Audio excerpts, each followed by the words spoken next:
हाय, मी नीलम.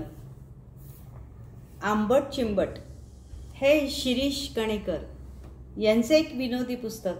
त्यातील आपण एक छोटीशी पण थोडीशी मजेदार, अगदी मस्त हलकी फुलकी गोष्ट ऐकूया. मेरा अंग अंग ठणकाया, मेरा अंग अंग ठणकाया. परवा डॉक्टरकडे गेलो होतो. याचा अर्थ काल आणि आज गेलो नव्हतं असं नाही. तिथे एक वृद्ध पेशंट भेटला. चेहऱ्याची डागडुजी करणाऱ्या व वक्षस्थळे मजबूत करणाऱ्या डॉक्टरकडे गेलो असतो तर राखी सावंत भेटली असती, तो सांगत होता. माणसाचं सरासरी आयुर्मान 60. अगं आई ग. त्यानंतरची पुढली 10 वर्ष, एक वर्ष गेलं असं म्हणत जगायचं.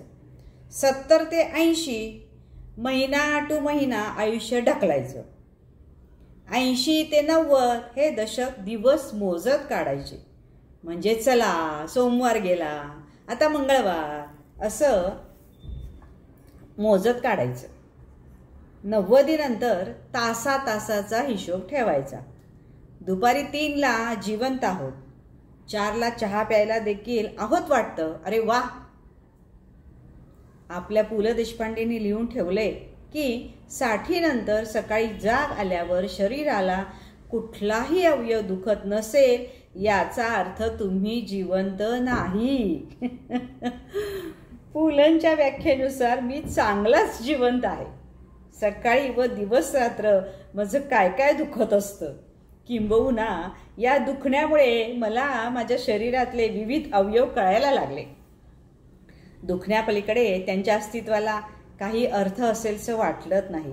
उदाहरणार्थ कंबर. ती कशासाठी असते? पायजमा बांधण्यापलीकडे तिचा काही उपयोग आहे का? एका सिंहकटी सुंदरीविषयी, म्हणजे विद्या बालन नव्हे बरं का, ती गजकटी होत चालली आहे. शायर म्हणतो,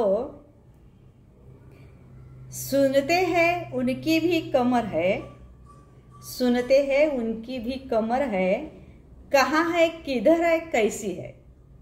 यावर दुसरा एक वात्रट शायर म्हणतो, सुनते हैं उनकी कमर ही नहीं है, पता नहीं वो पैजामा कहाँ बांधते हैं.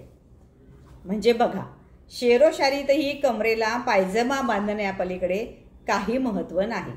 नवीन युगात मोबाईल फोन लावण्यासाठी तिचा उपयोग करतात, पण पुढे काय? अशा या निरुपयोगी अवयवाला दुखवून हैराण करण्याचा काय अधिकार आहे? कशातही सक्रिय सहभागाच्या नावाने बोंब, पण न्यूसन्स व्हॅल्यू भरपूर. कमरेचं खरं क्षेत्र राजकारणच. पायाचा अंगठा, बिग टो म्हणे. सांगा काय कामाचा असतो तो? अंगठे बहादरालाही हा अंगठा कामाला येत नाही. कोणाला अंगठा दाखवण्यासाठी या अंगठ्याचा उपयोग नाही. पूर्वी निदान दाखवायच्या कार्यक्रमात मुली मान खाली घालून पायाच्या अंगठ्याने जमीन उकरायच्या. आता फरशी काय उकरणार? आणि खाली मान कोण आणि कशाला घालेल? पदराचं टोक बोटाभोवती गुंडाळण्याची वहिवाटही कालबाह्य ठरली. पदर कुठे असतो? आणि चुकून असला तर जागेवर कुठे असतो? स्वर्गात जाताना नरो वा कुंजरो वा हे एक सेमी सत्य, म्हणजे महाभारताच्या काळात त्यालाच असत्य म्हणत बरं का. तर बोलल्याबद्दल धर्मराजाच्या एका पायाचा अंगठा म्हणे गळून पडला होता.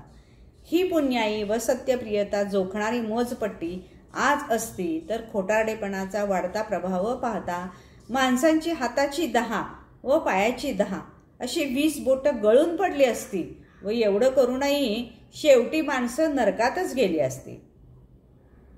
तर सांगायचा मुद्दा हा की पायाचा अंगठा शुद्ध निरुपयोगी आहे. टाचांचा उपयोग निदान या त्या घासून मरण्यासाठी तरी असतो. वयोमानाप्रमाणे त्या कुरूपांना आश्रय देऊ शकतात. अंगठ्याचं काय लोणचं घालायचं? त्यानं किमान गप्प बसायला काय हरकत आहे? पण नाही, तो माज करतो आणि ठणकायला लागतो. माझा लागला. डाव्या पायाच्या अंगठ्याचा स्पेशालिस्ट कोण असतो हे ठाऊक नसल्याने मी नुसत्याच स्पेशालिस्टांना गाठलं. त्यांनी मला दिलेलं तज्ज्ञ वैद्यकीय सल्ले खालीलप्रमाणे: चपला घालू नका, बूट घाला. बूट घालू नका, चपला घाला. झोपताना सुती मोजे घाला. अंगठे धरून उभे राहा. अंगठा चोखण्याचा प्रयत्न करा, पालेभाज्या खा आणि युरिक ॲसिडची टेस्ट करा. मी यातलं काहीही न करता डॉक्टर्स सोडले. माझा अंगठा आपसूक दुखायचा थांबला. अंगठा कमरेला लावण्याचा व्यायाम सांगून एकाच वेळी अंगठा व कंबर बरे करण्याचा किंवा कायमचं निकामी करण्याचा जाली उपाय कोणा स्पेशालिस्टला कसा सुचला नाही?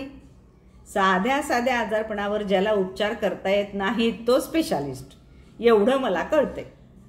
डॉक्टर जेवढा जास्त अगम्य बोलेल तेवढा तो मोठा, ही स्पेशालिस्टीची आणखी एक व्याख्या आहे.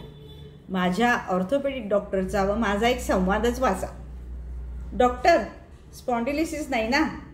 तसा नाही आहे, पण शेवटी स्पॉन्डिलिसिसच म्हणावं लागेल ना.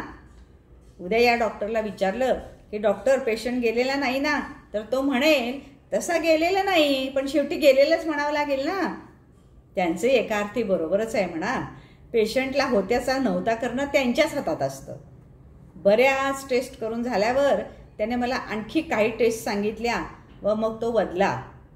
त्यात काही निघेल असं मला वाटत नाही, पण करून घ्या. त्यानंतर ॲलोपॅथी बंद करा व अल्टरनेटिव्ह मेडिसिन ट्राय करा. म्हणजे होमिओपॅथी, आयुर्वेदिक, युनानी, ॲक्युप्रेशर, ॲक्युपंक्चर वगैरे वगैरे वगैरे. त्यांनी फरक पडला नाही तर सगळं सोडून द्या. स्पेशलायझेशनच्या शेवटच्या टप्प्यावर हे असलं हसायला शिकवत असावेत. कसे कुणास ठाऊक, पण माझे केस अजून ठणकायला लागलेले नाहीत. कशी वाटली मला सांगा. माझ्या चॅनलला नक्की लाईक करा, शेअर करा, सबस्क्राईब करा. पुन्हा भेटूया नवीन कथेसह. धन्यवाद.